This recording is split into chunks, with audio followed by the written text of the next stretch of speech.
Hello everybody, Eddie hates anime movies here. Just kidding, I absolutely love them. One of my favorite forms of media in all of existence. Because cinema is already peak, and no, I'm not trying to sneak in a peak cinema joke here or anything. I just really enjoyed the 2 to 3 hour one-off experience of a story that leaves you leaving the theater with a nice feeling inside, kind of forgetting the world for a couple hours and just enjoying a film. And I also like anime. In anime films, not talking like adaptations or continuations of ongoing series, but one-off original anime films always have a particular feel to them due to the time and pacing seen in movies, combined with the real world actual time allowance to make these stories shine their brightest animation-wise. Getting big music artists on them, getting huge names on them, amazing talent all around, just really getting to push the creativity to the max. And that's why I love anime films. They just get the peak attention to detail and care and love. They are almost always passion projects, as like I said, they are original stories most of the time. From the ground up, it's just love all around.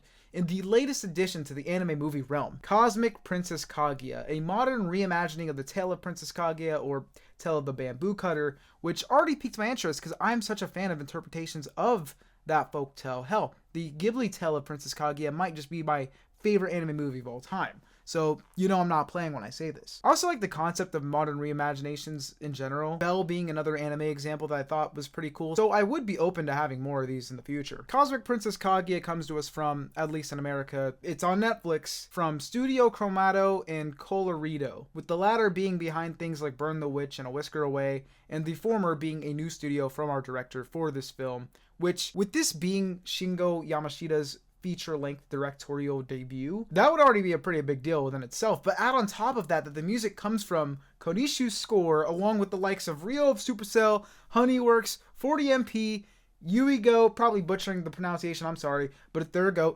KZ from Livetune, and Akuella. We're just stacked out the wazoo. I'm not going to go through every staff member, but I'm sure you get the picture. Like, dog, kind of nuts. As I said, a lot of these anime movies are, but damn, it's still impressive. And we haven't even started talking about the actual movie yet. We're just talking about the stuff behind it. Holy hell, man, I'm gonna be here all day. I'm fine with it, though. I love yapping about anime. That's why I haven't abandoned this channel, even if it is way more effort and way less views than the reaction channel. Because I'm just in it for the love of the game. I should probably try and get the views up so I can move out of my parents' basement sometime soon, though. But I watched it the other day, and I wanted to yap about it because this is a big one. So strap in and get ready for a video about a banger. Cosmic Princess Kaguya follows a girl named Idaha, who lives on her own, is on that grind. One of those characters who keep an insane schedule of work and studying, but she does make some time to visit the virtual world of Tsukiyomi. Now for my Western viewers out there, I don't even own a fedora. That's why I did that with I should have gotten a baseball cap or something and did that. That would have been so funny. I was going to make a joke about, like, for my Western viewers, who don't know the realm of Japanese, it means this, but Suki, moon, you know, wink wink. Yeah, Tsukiyomi is a virtual world, kind of like VR that we have, but buffed up. A lot closer to something that you would see coming from the world of Sword Art Online. Except instead of a headset, they put in contacts, and then they're in a world that feels like they're actually moving around and shit. They are there in every sense, but the actual fact of reality. And the world is a pretty cool one of creativity. There's a streamer there named Diachio who holds concerts. She's like the big face of the world, and she's also Idaha's Oshi. This world also features battle games and comps for money. Yet again, another anime, kind of like I said, SAO, where I am hella jealous of the technology. Why the hell are we not there yet? Whatever, I digress. One day, Idaha's just walking on the street when she comes across a telephone pole holding a baby. She takes it, no give backs, the thing disappears. She's got to keep it, so she starts taking care of it, and it grows rapidly. In the span of a few days, the baby reaches Idaha's age, basically, and is given the name Kaguya in relation to the tale of Princess Kaguya, as that tale does exist in this universe already, for reasons that I will not mention, but I will say Kaguya's goal in this movie is to circumvent the tale of Princess Kaguya, to write her own happy ending. Will she accomplish that goal? Watch the movie and find out. Okay, there's a little bit more to the story that I'll talk about later, sprinkle it into the other sections of the vid, but that's kind of my summary for now. I want to talk about the characters, though, so let's get it. First off, this movie goes about their characters in a way that instead of focusing on depth per se, they just show off the interactions and you get to know them in real time. Kind of like in real life, when I meet someone, I just get to know them over time off of interactions. I don't get an exposition of their background. Obviously it's a bit different for our main character, but you get what I mean for most of the characters.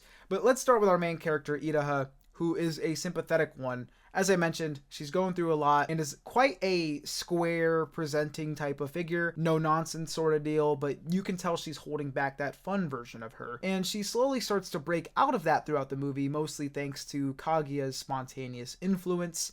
But while having all this fun, she can't let that thought go in the back of her head of both her real world circumstances and also the potential for the Folktale's trajectory. And just in general, having to take care of a kid that grew to your age overnight, she just has a lot on her plate this whole time. But her character growth is very fun, especially with her relationship with Kaguya, who is a childish brat, but a charming childish brat. The real moving force here, the independent variable of this movie, the one who brings change upon us. She's a whole ton of fun, bubbling personality, and she becomes a streamer, a memer, a lemur? Wait, no. And now I need merch and weekly streams. She's my new Oshi. No two ways about it. But like I said earlier, she really brings Idaha out of that shell and kind of gets her to focus on some other things throughout the movie that isn't just life goals, like actually getting to have fun, which is a very valuable thing. And she just exudes this charm that really makes everyone like her. I mean, that's why she's so successful in the movie as a streamer. She also has some of my favorite voice acting in recent times in this movie. I love how extra she is sometimes, and you can tell that the voice actress Yuko Natsuyoshi did really well showing off that childish side. I mean, heck, the character literally just grew up and she shows that innocent and reckless side really well. Other characters besides the main two, we got Yachio, who I mentioned is the big goat, the big boss, the big dog in this world. She's an interesting one even before getting to know more about her later because she ends up being a really big character, but from my initial thoughts of her, I saw her as like this mascot character. You know, sometimes you see characters like these who are like this mythical status, and they're in a couple times, but it feels more like a celebrity cameo sort of deal. Like they're there, but they're not a real big focus. And from thinking that initially to seeing how interactive she is with our mains, I thought that was really nice because being the mascot character, sometimes you don't see that too often, but she's actively engaging with the cast, bringing herself down. There's even a scene where she's up here after performing. She literally comes down to where the normal people are, quote unquote, not just reveling in that mythical status 24/7, as I mentioned. And I'm not going to talk about anything else about her, but she's pretty cool. And just a G overall. She's real helpful and real, like I said, real cool for her status. It's like when IRL people are like, that celebrity is actually quite nice. She is quite nice and endearing. Next we've got Idaha's mom, who is basically just there for Idaha's character development. Their strained relationship being the driving force for Idaha to move out before our movie began. My only complaint of this movie would probably be not how it was handled necessarily, but I wish we got more time focused on their resolution, because there is an ending to that subplot, but it's kind of fast. I know it's not the main focus of the story at the point that it happens, but it's a huge part of setting up Idaha's story and the movie as a whole, so I just wish she had a larger role. That's also my only downside as a whole for this movie. Not going to dedicate a whole portion of the video on like the stuff I didn't like because it's not too much, but I think that the ending is kind of fast. I'll mention that while I'm here. But it's okay. It's whatever. I still like the ending. I wish it was a little bit more. But yeah, Idaha also has a dad, or had a dad, but he's a real legend, you know, still affecting things even when he's not here, so W. Moving on, we also got Black Onyx, an opposing streamer group that is featured as an obstacle for Kaguya and company to overcome to get a collab with Yachio. Headed by Akira, a momentary antagonist, or I should just use the word obstacle again because he's not really an antagonist, plus supportive brother figure to Idaha, but mostly just a W dude. He's got that cool attitude, a little cocky, but that's okay, which actually makes it really fun. There's a couple moments where he talks to Yachio, and I think they bounce off each other really well. Moving on, we got the rest of that trio, Kamizawa and Noi. Kamizawa's kind of just there, but sorry Kamizawa fans, because I'm moving on to Noi. Peak femboy, and that's all I really got to say about them. W existence, I guess, but go to design, go to presence, femboy representation. I also didn't write in my script, there is 2 friend characters to Idaha who are kind of also just there. Like I said, more of them are just there for vibes, and they're cool, and they also help with the streaming stuff. So yeah, W. There's a narrator too at times, which isn't super common in anime. I feel like you don't see it too much these days. Maybe it was more of a thing back in the day. Or maybe I just don't watch enough anime with narrators in it. Or at least non-main character like narrating themselves. But I like it when it happens. I don't know why. Maybe because I don't see it that often. It was pretty cool. Moving on. Music. You cannot make me hate this movie even if it was bad, which it's not. but you can't make me hate it purely for the fact that it kickstarted Ryo's return to Vocaloid, because he made the CPK remix album in conjunction with this film for its release, and apparently has said that he's also going to be using Miku more in 2026. Now, those two things could be coincidental and have nothing to do with each other. This didn't necessarily have to be the reason that he came back. Maybe he decided that he was going to start making Miku songs again, and then got the opportunity to do stuff for this movie, and just happened to make a Miku thing for this movie. But either way, one of my favorite producers is back with Miku, and that's goated. While on the Vocaloid topic, this movie makes it quite obvious with the Sekai Day and so on that Vocaloid producers have left their mark on this. So another level to add to the coolness of this movie is more of a meta one of like, if you're a Vocaloid fan already and know like the history and a lot of these legendary songs, it's added enjoyment. Unless you don't like the interpretations that this movie had, then I guess it's less enjoyment, but I liked it. So in my mind, it's like, it's a positive for those who know it, and then the producers. And if you don't know any of this stuff, then it doesn't matter. It's still fine if you like the songs. But I did see some people complaining about the music, so I won't say it's like a plus for everybody, because yes, everybody has their own tastes. It's a subjective thing. I liked it though. But Vocaloid glaze aside, the music is for obvious reasons a huge part of the story, especially towards the end. It is extremely intertwined with the characters' identities, Itaha's backstory, and even their fate. And it doesn't hurt that it's all bangers, but just about every huge moment has a good vocal track behind it. As much as I appreciate proper scores and OSTs, which this movie does have a good one, vocal tracks are always gonna be awesome, because, you know, vocal tracks, you can sing along, and you know, they're lit, you know? A lot more casual to listen type stuff. A lot of OSTs I save for when I'm working on stuff or when I'm reading. I have OSTs for different like vibes and stuff, and I kind of change it when I'm reading and stuff, but vocal tracks are a bit more casual in that sense. Now there is some overlap. There's vocal tracks I'll listen to if they fit like the scene that I'm reading or something. Like if there's a fight scene, I could have a crazy song with it or something. I don't know. It doesn't matter. While on the topic of music, idols. This music has those idol things with it. You know, it's kind of along with that vibe of streamer, VTuber, which the idol stuff kind of goes hand in hand with things like this, with the streamer, VTuber kind of vibe that they were going for, mirroring the real world stuff, where like if you're already streaming in that sector, you're probably gonna be doing some sort of music. And along with that, you might dive into that idol territory, because already by design, you have that weird idol relationship with your fan base. Not saying I like how that all goes, I'm just saying it is a thing. But I wanted to bring up something that I love from idol anime, and it's that they always have musical domain expansions for the aesthetic. Here it actually makes sense. They're in a virtual world, you can make anything happen. Yachio has like a billion versions of her, some of them being like small and cute, and just a bunch of them just bouncing around while she's singing and stuff. But there's other anime like Love Live, for example. Hell, I'm wearing a Love Live shirt right now, where they just do it for the love of the game. Look at Nijigasaki, for example, probably the biggest offender of this, where a singular character will start singing in the middle of fucking nowhere, and suddenly, bam, welcome to my domain. There's this whole thing. I love it though. It gets pretty silly, but it's for vibes. It's okay.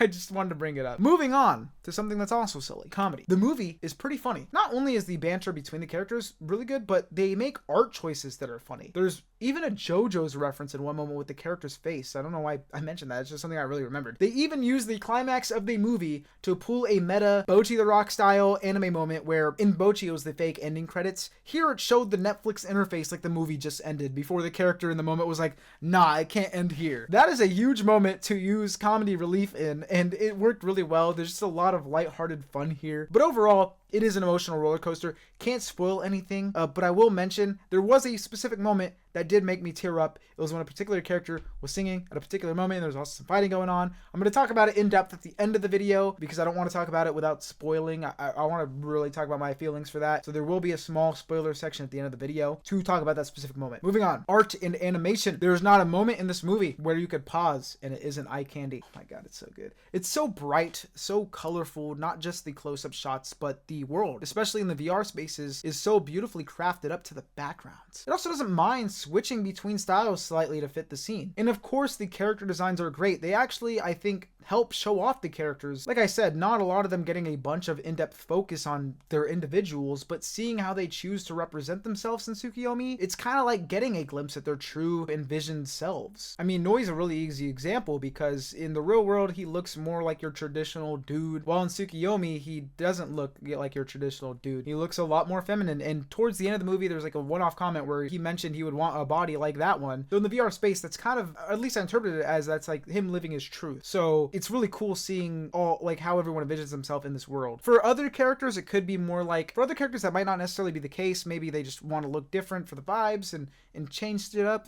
from their normal looks. It doesn't necessarily have to be like what I strive to look like someday, but still, I feel an easy way to show off some more character stuff for characters that don't have much character stuff. And don't even get me started on the fight choreography. It is so clean. Even for a movie, the quality looked insane. Also, the music moments felt like the peakest of music videos. Goddamn, I'm glazing. I don't care. It's worth glazing. I also noticed that the faces are never static. Even in fighting motion, a character will be not the main focus, getting thrown away and have spirally eyes or some expression. Extra little details like that are really neat. If I counted Kaguya's expression changes in this movie on my fingers and toes, I would end up having to resort to using other people's fingers and toes, and that would get really weird really fast. So the artistic integrity is definitely a huge W. I mean, hey, anything that isn't the default shiny ass modern coloring filter is already a W, but they go well far beyond that. Also, Yuri. Going in, I thought it would just be like 1,000% Yuri bait, but there is a surprising amount of actual obvious subtext and dialogue. There's also a moment when a character says they'll marry Kaguya and Idaha's like, fuck no! But let's be real, what anime featuring girls and music isn't Yuri? It's pretty obvious by the end.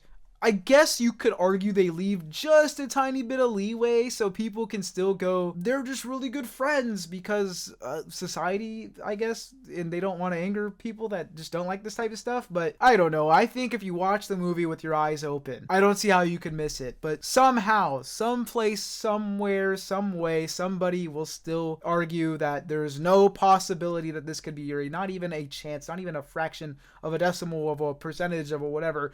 It's 100% platonic.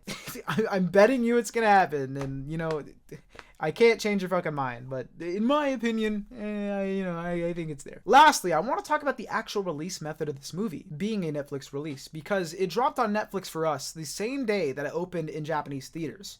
So on one hand, it's really nice getting this the same day as the Japanese. But on the other hand, I much prefer the theaters. I do think this actually had a limited release in theaters, but that's the thing. Limited releases always suck for me because they're never near me. And sometimes they are near enough to where I can travel to get to there, but even then, that's like a whole day I gotta take. Like, All You Need Is Kill recently, I had to travel for that. But they're almost never near me, and it just really sucks. Because, as I mentioned earlier, cinema is just like my favorite fucking thing in the world, especially anime cinema, and no matter how hard I attempt to emulate it with a shitty Vizio TV and no extra speakers in a dark room, it's not the same. It's not the same, but it's okay. It was still a very enjoyable 2 hours and 22 minutes or 20 minutes or whatever it was. A pretty healthy runtime for an anime movie. Honestly, I want anime to start giving us longer movies. Give us fucking 3-hour movies. Make the most anti-TikTok brain movie possible. As I mentioned, the last anime movie I watched was All You Need Is Kill like a week and a half ago, and that was 90 minutes, so in comparison, this felt much longer. In a good way, though. Nothing against either of these films for their runtimes. I think both work, because realistically, it's up to the project you're making what runtime it needs. But I think the runtime works well for this movie. The only sad thing is, just like any other movie, you only get a couple hours to meet and fall in love with these characters, and once you finally start falling in love with them, really getting to know them in the world offered to you through the movie, you have to say goodbye. It's so unfair. But luckily, there's a couple other things in the works to not say goodbye right away. There's a novelization coming, I believe, which is said to be adding more scenes, allegedly. Don't want to be quoted later on. Maybe I'm wrong, but that's what I read. And a manga. I would like to peep both when possible. It's just translations and releases and stuff, but the manga has started. It's got like 2 chapters at the time of recording. I'll review the manga when it's finished, if I remember. I've only gotten to look at it so far because the only translation I could find is a Chinese one. But I'm sure they'll come soon. I'm not super impatient or anything. Just a combination of curiosity, and I wanted to bring it up in this section of the video that I'm going to be reading it. Future Eddie here. I actually got really lucky. At the time of editing this video, I checked again, and it turns out that a translation group picked up this manga, so I got to read the first 2 chapters and not just gaze at the art. Not much new opinions on it from reading it that I'm not already going to say from past me here, because I kind of already knew what they were saying in the manga, having watched the movie at the same parts in the manga. But it does seem like it's going to be a real fun manga adaptation. I will keep you updated in the future, like I mentioned, when it finishes. The art in the manga is actually pretty nice. My least favorite thing about anime originals getting a manga is when the manga has no sauce, because they just make it for the sake of making it. as opposed to a manga that's the original artist's story, their baby, their biggest life achievement. Therefore, they'll put more effort into it because they're fucking thing. Sometimes with anime originals turn manga, I feel like they just get an artist who's just doing it for another job, especially since it's an adaptation from the big screen to a book with how high quality anime movies already are. Normally, the other way around, anime can drop the ball way easier than manga, but that's not the case here. But I'm optimistic for this one because I do think the art kind of shows some of that same feeling that I get from the anime's art in manga form as close as they could get. I just wanted to bring that up, that it looks like it's going to be a good one. I still think the movie is going to be the main way to experience this. Please don't wait for the manga. I get it. I'm a manga person too. I love manga. I love the paneling, the art of the page turn, all those things unique to the medium. But come on, get out of your shell, watch an anime movie. It's worth it. And that kind of spoils the climax of this review, but whatever. I'll do it anyways. Should you watch Cosmic Princess Kaguya? A resounding yes. It's a fun time, man. Charming is just the easiest way to describe this. But don't leave if you've seen the movie, because I want to do my small spoiler section.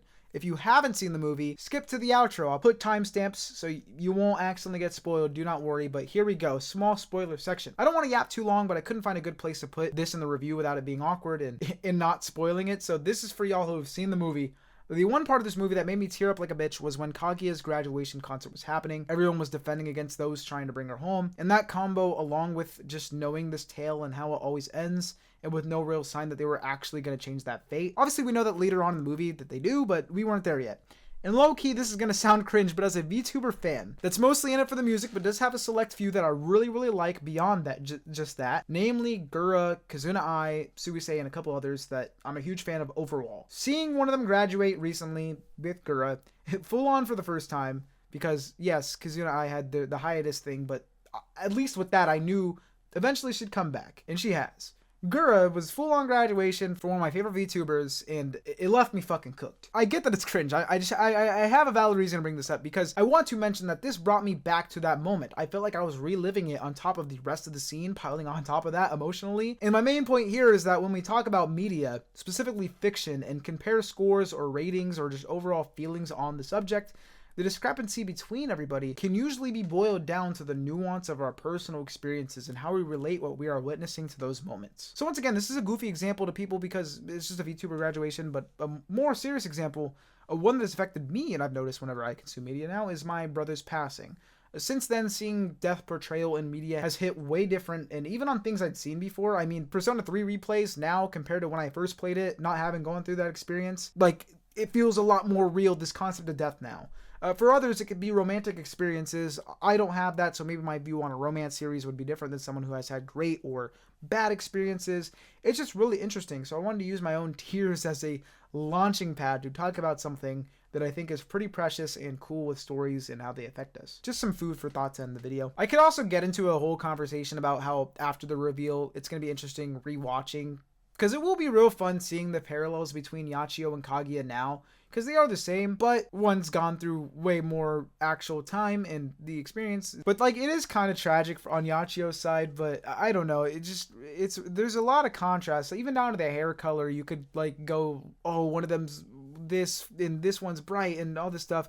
But I've been here long enough. We can save those discussions for later. It's just something fun to look at now, like how different they are, but also how similar they can be. But one more small thing, because seeing how Yachio looks at Iraha at the start of the movie and how Iraha stand Yachio before even clicking with Kaguya, the love was always meant to be. So it's just like they are the same. Oh my god, it's so that reveal actually freaks me the fuck out. I was so hyped. That was so well done. There's a lot more I could talk about, but I don't want to do a whole fucking hour-long review. So that is it for the spoiler section and the whole video. Hope you enjoyed. What did you think about Cosmic Princess Kaguya? Did you love it? Did you hate it? Do you too now need a wrist jewelry item like the one in the film? Or is that just me? I don't know.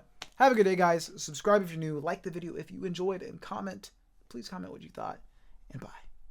Peace.